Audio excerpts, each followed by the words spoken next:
This isn't the Blake Lively audiences know from romantic comedies. This is a very different version, Courtroom Blake. Pressed, exposed, and visibly coming apart in real time. Late-night legal shockwaves just hit the courtroom. And once again, guess who's back asking the judge for grace? Blake Lively. Yes, the Hollywood darling turned full-blown courtroom spectacle is once again trying to slow-walk the truth in her escalating legal war with Justin Baldoni and the Wayfarer team. She didn't just request a routine extension. She attempted to block the unsealing of court records for the 10th time. Why? Because those records threaten to reveal the deception, manipulation, and behind-the-scenes tactics she's been relying on all along.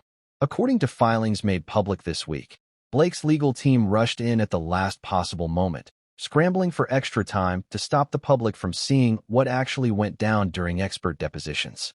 This is not standard legal conduct. Deadlines were firm. Every other party complied. But Blake? She's clawing desperately to keep critical information sealed. Information the public has every right to examine. While she presents herself as the victim, the reality is far less flattering. Her team has been caught engaging in questionable behavior inside depositions. Endless objections, strategic delays, aggressive redactions, and even efforts that appear aimed at shutting witnesses up altogether. Whenever proceedings don't swing her way, she cries misconduct and runs straight to the judge. But here's the real contrast. While Blake is melting down in filings and motions, Justin Baldoni has stayed silent, methodical, and by the book. And Blake's unraveling is only accelerating. When facts don't work in your favor, you reach for sanctions. And Blake Lively has now done exactly that, for the 10th time. That's right. What's starting to resemble courtroom harassment rather than legitimate legal strategy just escalated again. Blake's attorneys filed yet another sanctions motion targeting Justin Baldoni's legal team. This time, the accusation? That opposing counsel was mean during a deposition. No exaggeration. Her lawyers are complaining about tone, sarcasm, and, brace yourself, laughter being captured on the record. Let's get something straight. This isn't a middle school argument. This is federal court. Yet Blake's legal team is behaving like a clique that just lost status at the lunch table. The motion specifically demands penalties against Justin's attorneys, Brian Friedman and Kevin Fritz, alleging they intentionally disrupted the deposition of Blake's expert witness, Nicole Alexander. But when you actually review the filings, massive sections are blacked out. Why? What exactly is Blake trying to keep hidden? Here's where it gets interesting. That expert deposition had already been postponed once due to illness. Despite that, Justin's team showed up and participated fully. Apparently, rigorous questioning now qualifies as misconduct in Blake's universe. Let's call this what it really is, a diversion. While Baldoni's attorneys are assembling evidence, Blake's team is throwing procedural tantrums, burying the court in paperwork to distract from the substance of the case. But make no mistake, the truth is surfacing and the receipts are vicious. So let's rewind to what actually happened during that now infamous deposition. Because if Blake Lively's intention was to appear helpless and mistreated, the strategy backfired completely. On December 15th, Blake's attorneys introduced their so-called expert witness, Nicole Alexander. Yet within 20 minutes, chaos erupted. According to court documents, Justin's attorney Brian Friedman had barely begun questioning before Blake's side launched a barrage of objections, interruptions, and heavy redactions. Then came the theatrics. Blake's team suddenly claimed the deposition process was unfair, despite the fact that they were the ones actively blocking questions. Now they're asking the court to force Alexander to return for another hour of testimony, but only under Blake's control. Yes, they literally requested that Justin's attorneys be barred from asking questions. That's not advocacy. That's obsession with control. They're even demanding Justin's side foot the bill for additional deposition time, framing it as punishment for alleged bad behavior. But the record shows something very different. They caused the disorder. This isn't about shielding a witness. It's about silencing one. Blake's team is terrified of what might come out once real answers start flowing. Because if Nicole Alexander is allowed to speak freely, the entire narrative risks collapsing. And Blake knows it. That's why her lawyers are scrambling behind closed doors. The truth doesn't match the brand she's selling, and it's far uglier. Now let's break down Blake Lively's latest implosion. Her attorneys filed a formal complaint claiming Justin Baldoni's legal team behaved unprofessionally because someone laughed during a deposition. Yes, laughed. In a letter sent to the judge, Blake's lawyers whined about audible side conversations, alleged insults, and laughter captured on the record. They even accused Friedman's team of asking questions related to Blake's romantic and sexual history, presenting it as some kind of ambush. But here's what they conveniently leave out. Blake herself opened the door to personal topics earlier in the case. She raised these issues first. Now that she's being asked to substantiate her own claims, it suddenly becomes harassment? Please. Her team also accuses Justin's lawyers of being disruptive, despite documented instances of Blake's own attorneys taking extended breaks, stalling proceedings, and throwing fits when questioning intensified. This is a pattern. Crime misconduct. Flood the court with letters. Distract from the uncomfortable reality that Blake has produced zero evidence supporting her most explosive allegations. This isn't defense. It's performance art. Meanwhile, Justin's legal team remains focused. They ask substantive questions. They obtain answers. Blake, on the other hand, files grievances about tone, body language, and facial expressions. If sarcasm rattles her lawyers this badly, just wait until the full truth emerges. Because the deeper this case goes, the more it resembles a Hollywood production spiraling out of control. And just when you thought Blake Lively couldn't sink any lower, she did. In one of the most outrageous filings yet, her legal team attempted to invoke Federal Rule of Evidence 412, commonly known as the Rape Shield Law. This statute exists to protect actual victims of sexual assault from humiliation in court. But Blake is attempting to use it to dodge uncomfortable questions about her romantic past. Let's be perfectly clear. Blake has never accused Justin Baldoni of rape. She has never alleged sexual assault. So why invoke a law designed for real survivors? Because she wants the implication without the accusation. She wants sympathy-triggering headlines without proof. That's manipulation at its most dangerous. By misusing this law, Blake's attorneys aren't just bending facts. They're undermining protections meant for genuine victims. And that has real consequences. Court filings even acknowledge it. Her history is relevant to her own claims. She opened the door. Now that she's under oath, she wants it slammed shut. This is what happens when PR tactics replace honesty. Blake is trying to portray herself as both victim and villain simultaneously. And in doing so, she's exposing exactly how far she'll go to preserve a manufactured image. The mask is slipping, and what's underneath isn't flattering. Now let's talk about the cover-up. Because Blake Lively isn't just fighting a lawsuit. She's fighting for narrative control, treating the courtroom like a PR extension. This week, she once again attempted to delay the release of critical evidence. She pleaded for more time to object to the unsealing of documents.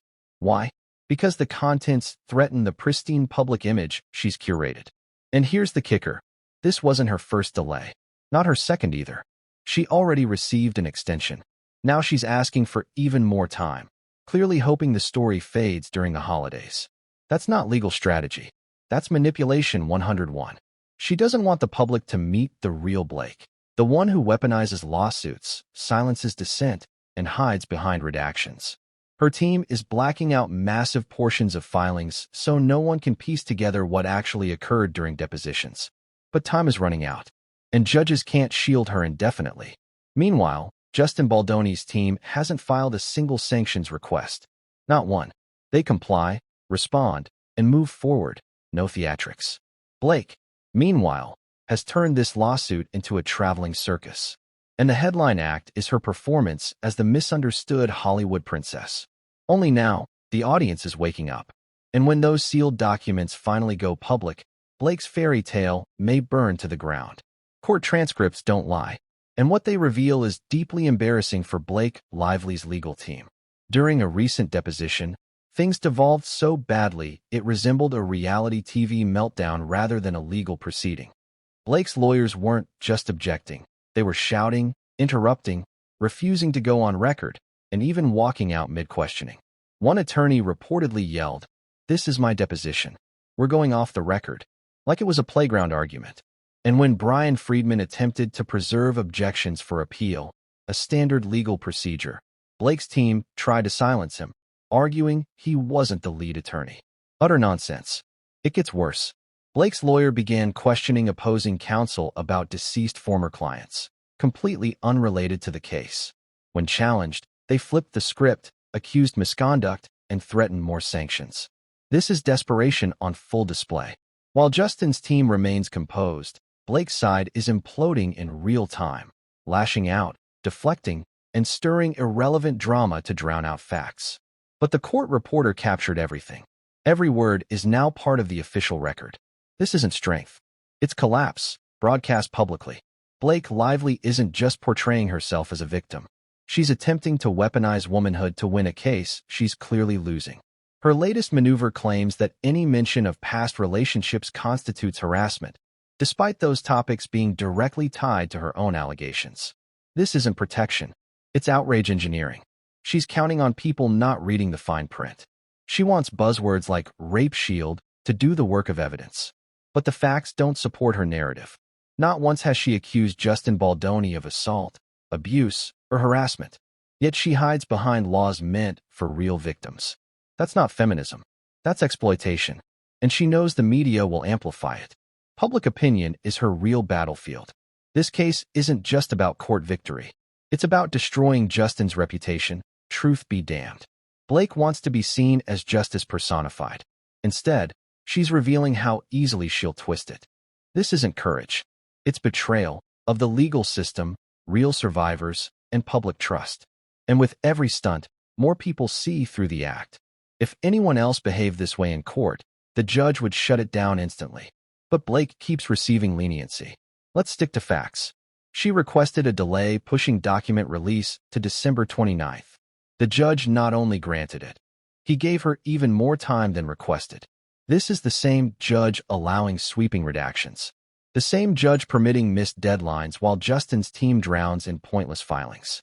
Meanwhile, the public still hasn't seen documents they should have accessed weeks ago. Ask yourself why. This isn't an even playing field. Blake's team is backed by Hollywood power, Sony, WME, elite law firms. And the system treats them like royalty. Regular people dragged into this case? No mercy. They were forced to comply, surrender information, and endure public attacks simply for speaking online. Blake delays. Blake hides. Blake manipulates. And the system allows it, because she's famous, wealthy, and protected. But fame isn't innocence. And protection doesn't last forever. The lies are stacking up. The public is watching. Eventually, the curtain must fall. This case was never about justice for Blake Lively. It was about power, control, and image. Now that image is crumbling fast. She believed she could bully Justin Baldoni into silence. That she could bury the truth beneath redactions, tantrums, and courtroom drama. What she didn't anticipate were the receipts. And they're devastating. The transcripts are public. The motions are visible. Her legal team's conduct is documented in plain black ink, and it's ugly. Witness coaching, deposition disruption, evidence obstruction, and sanction tantrums every time control slips. And while all this unfolds, what does Ryan Reynolds do? He smiles on Instagram, playing the devoted husband while pretending none of this exists. But his money funds it, his name legitimizes it, and his silence enables it. Justin Baldoni, meanwhile, absorbs every blow cleanly. No smear campaigns, no sympathy stunts, just filings, deadlines, and facts. In the end, this isn't about celebrities. It's about truth versus manipulation. Blake tried to turn the legal system into a stage, but the performance flopped. No red carpets, no glossy covers. The world is finally seeing who she really is, and it's not pretty. If you're tired of Hollywood lies being protected while truth gets buried, hit like. Subscribe for full breakdowns as this legal circus continues. We've got the receipts, and we're not backing off. And hit the hype button if you've got one. It tells YouTube this story matters. Justice doesn't have a publicist, but facts don't need one.